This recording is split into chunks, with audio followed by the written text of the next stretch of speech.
Horas, selamat pagi, siang, sore, malam semuanya. Bagaimana kabarnya hari ini? Semoga sehat-sehat semua ya. Perkenalkan, saya Nabila. Di video kali ini, kita akan membahas tentang pentingnya cek kesehatan rutin.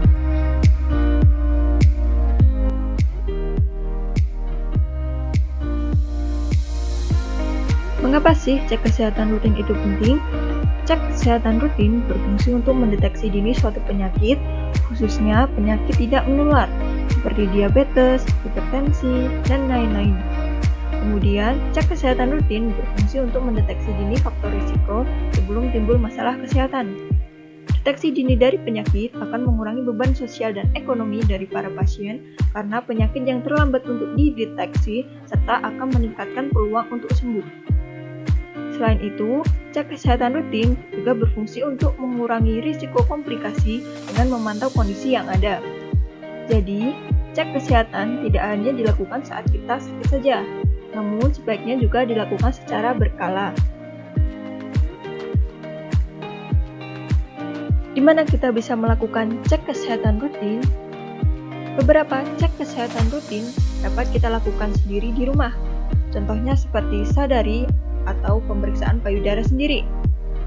Nah, jika kita mempunyai alat-alat kesehatan dan bisa menggunakannya, contohnya seperti timbangan, alat ukur tinggi badan, alat ukur glukosa darah, asam urat, dan kolesterol, serta alat ukur tekanan darah, kita dapat melakukannya sendiri di rumah. Namun, jika kita tidak punya alatnya dan tidak bisa menggunakannya, maka kita bisa melakukan cek kesehatan di rumah sakit, puskesmas, posyandu, ataupun polindes. Selanjutnya, kita akan membahas tentang macam-macam cek kesehatan rutin. Yang pertama, ada cek tinggi badan dan berat badan.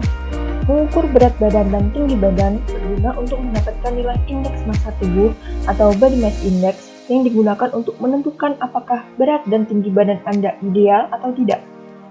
Nah, nilai IMT ini didapatkan dari berat badan dibagi dengan tinggi badan kuadrat. Dikatakan normal jika nilai IMT-nya berada di 18,5 sampai 22,9 itu menurut WHO. Sedangkan untuk nasional, IMT-nya berkisar di antara 18,5 sampai 25,0.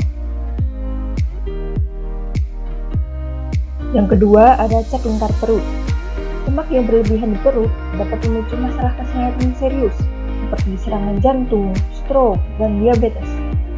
Nah, batas aman lingkar perut untuk pria itu 90 cm, sedangkan untuk wanita 80 cm. Yang ketiga, ada cek tekanan darah. Tekanan darah digunakan untuk deteksi penyakit hipertensi, stroke, dan penyakit jantung. Seseorang didiagnosis mengalami hipertensi jika tekanan darahnya lebih dari 140/90 mmHg. Sebelum pengecekan, sebaiknya tubuh diusahakan dengan posisi duduk rileks selama 2-5 menit. Kemudian pengecekan sebaiknya dilakukan 2-3 kali dengan jangka waktu 1 menit untuk mendapatkan data variasi tekanan darah. Alat ukur tekanan darah yang dianjurkan adalah menggunakan manset yang didirikan pada lengan. Dan gunakan alat pengukuran tekanan darah yang sudah tervalidasi. Yang keempat, ada cek glukosa darah atau gula darah. Cek kadar glukosa darah berfungsi untuk mendeteksi penyakit diabetes mellitus.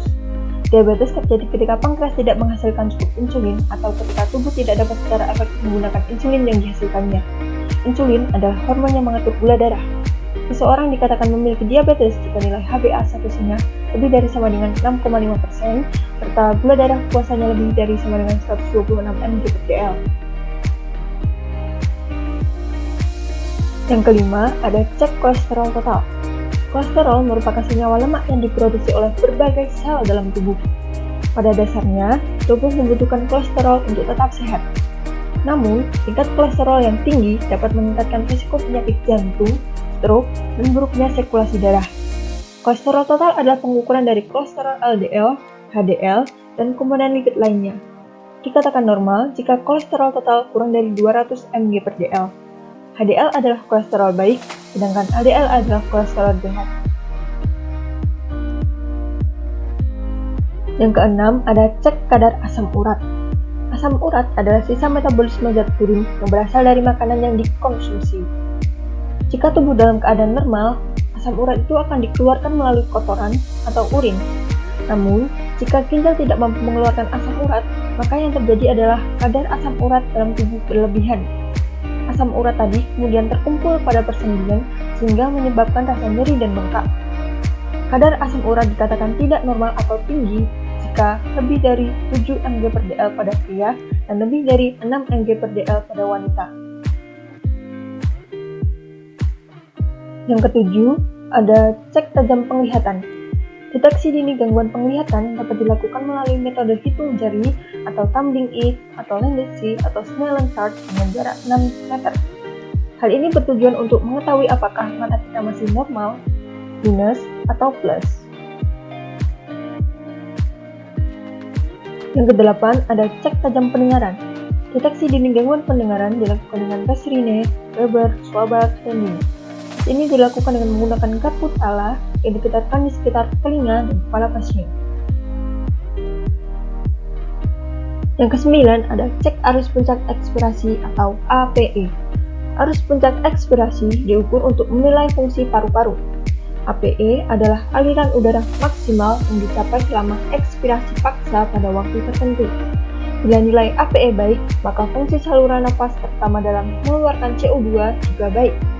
Pengukuran ini biasanya dilakukan oleh penderita asma atau penyakit paru obstruktif kronis atau PPOK. Alat yang digunakan dapat berupa piktometer. Nah, nilai normal dari APE tergantung pada usia, jenis kelamin, serta tinggi badan pasien. Yang ke-10 ada deteksi dini kanker leher rahim atau kanker serviks. Tes ini perlu dilakukan oleh wanita yang sudah melakukan hubungan seksual terutama pada usia 30-50 tahun. Tes ini bertujuan untuk menemukan lesi prakanker dan mengetahui adanya perubahan sel leher rahim. Dilakukan dengan cara tes pap smear dan tes IVA.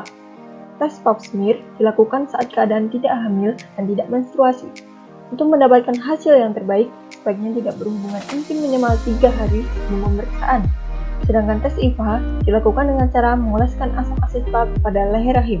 Asam asetat akan menandai prakanker dengan perubahan warna agak keputihan. Tes ini dapat dilakukan kapan saja, termasuk saat menstruasi, nifas, dan pasca keguguran. Yang ke-11 ada deteksi dini kanker payudara. Hal ini bertujuan untuk menemukan benjolan dan tanda-tanda lain pada payudara sedini mungkin agar dapat dilakukan tindakan secepatnya. Sekecil apapun benjolan yang ditemukan, segera konsultasikan diri Anda ke dokter. Menunda berarti memberikan kesempatan sel kanker untuk berkembang dan mengurangi kesempatan untuk sembuh. Deteksi dini kanker payudara dapat dilakukan dengan sadanis maupun sadari. Sadanis atau pemeriksaan payudara klinis dilakukan oleh petugas kesehatan, sedangkan sadari atau pemeriksaan payudara sendiri dilakukan oleh diri sendiri. Sadari dilakukan sebulan sekali setelah selesai menstruasi semenjak wanita mulai mendapatkan menstruasi pertama atau pada usia 12 tahun. Sadari dilakukan setiap hari ke-7 sampai ke-10 dihitung mulai dari hari pertama menstruasi atau setiap bulan pada tanggal yang sama bagi yang sudah menopause atau sudah tidak menstruasi. Selanjutnya, kita akan membahas macam-macam alat kesehatan. Yang pertama, ada stetoskop yang berfungsi untuk mendengarkan bunyi organ dalam tubuh kita. Yang kedua, ada tensimeter yang berfungsi untuk mengukur tekanan darah. Yang ketiga, ada termometer yang berfungsi untuk mengukur suhu badan. Yang keempat, ada alat cek gula darah, kolesterol, dan asam urat. Dan yang terakhir, ada oximeter yang berfungsi untuk mengukur saturasi oksigen dalam tubuh. Berikut adalah referensi yang saya gunakan. Demikian pembahasan kita tentang pentingnya cek kesehatan rutin. Kurang lebihnya saya mohon maaf dan terima kasih sudah mendengarkan.